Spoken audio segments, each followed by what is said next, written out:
What's up, Sellies? It's your boy Runway Ring Hard on the RTV, back with another episode of From a G's Perspective. Let's get into it. The streets is buzzing, really buzzing. They say it's an infestation. You know, we don't like infestations, man. You gotta fumigate, get rid of the undesirables. Unfortunately, one of the undesirables they saying is a beloved hood hero, a man Big Meech. They saying he's a rat, allegedly a snitch. You know, I don't like to throw that term around too loosely unless, you know, there's some paperwork that can be pulled up and researched. But this was brought to my attention by some homies I was locked up with that's from the St. Louis area, in Springfield, and the feds. Shout out my man M.E., Mark, and Nino. They sent me a clip of this guy, the eccentric dude from St. Louis. I think his name is 607 Unk. And he's breaking down, you know, basically claiming that Meech is a snitch, and he set up this big dope dealer out of St. Louis named Cuffy. Check this out. They're crazy. When I think about Big Meech, I gotta think about Cuffy. You know about Cuffy? Yeah. Cuffy come from St. Louis, man. He he gave Meech them $1 million. He like helped start BML. He owned the name of BML, and they stole that name from him, and they snitched on him and sent him to jail. Right? So Meech out, so he need to really make good with that. He need to go get Cuffy. He need to go talk to Cuffy.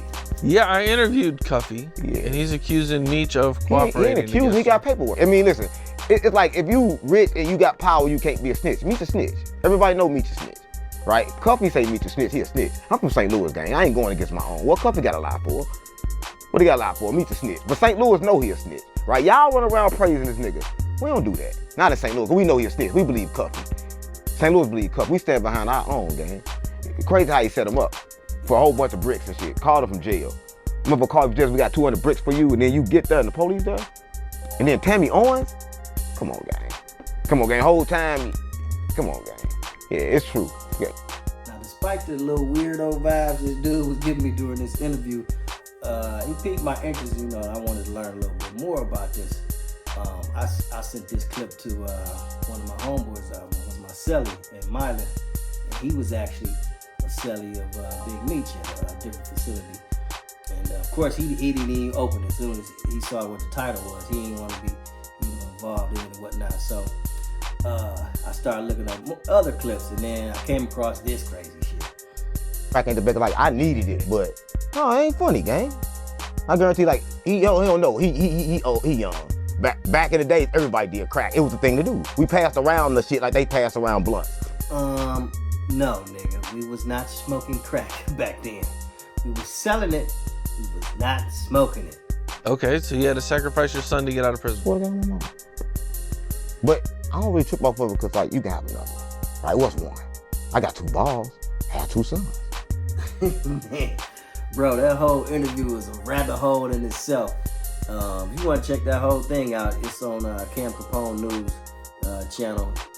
And you will be thoroughly entertained, to say the least, man. He might be the next Charleston White out here.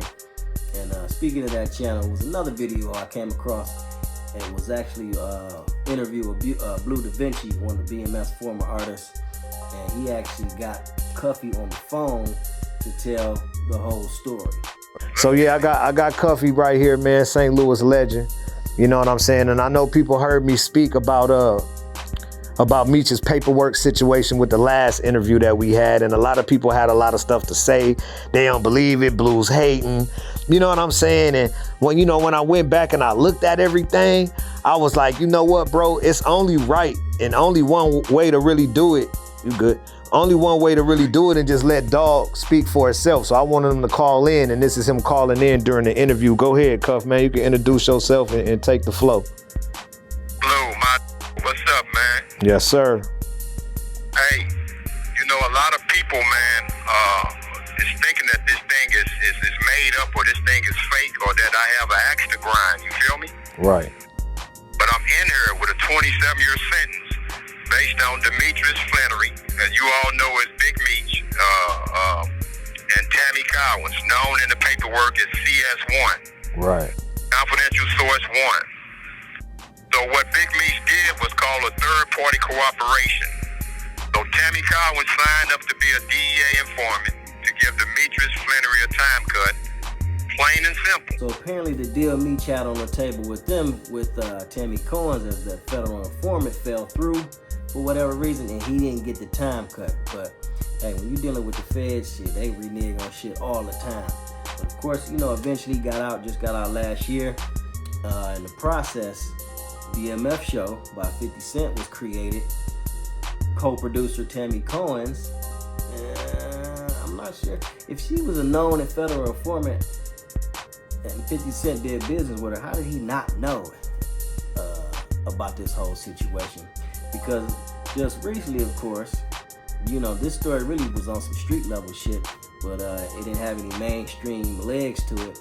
But of course, the king of internet trolls turns around, posts a rat photo and another photo talking about Tammy Cohen's tell-all documentary on his Instagram page, and just brought all the attention on Big Meech at this present time.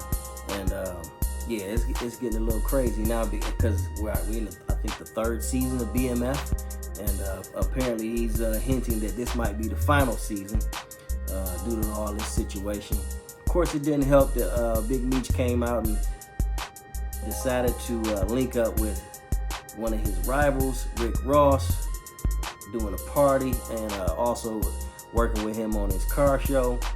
And of course, 50 Cent, he's one of the kings of internet trolling, but damn it, Rick Ross right on his heels. He had to respond with some craziness. Nigga took a picture with Rick Ross.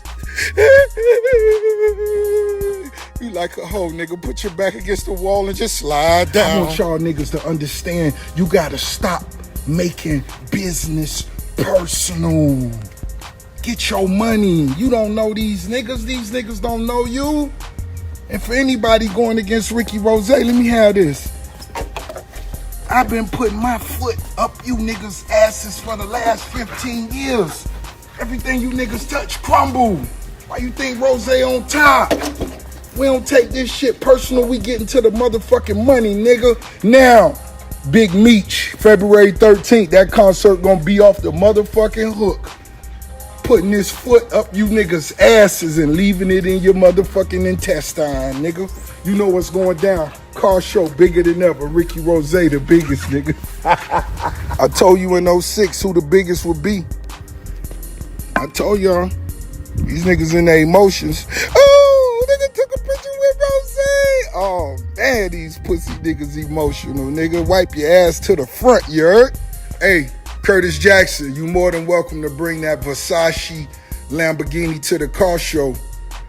June 7th, and your little homies. I know them niggas with them niggas, Auntie Murder. Yeah, nigga, I know you got a Toyota Tundra. I know it. I can see it in your face. Yeah, that nigga Rose a fool boy, straight comedian.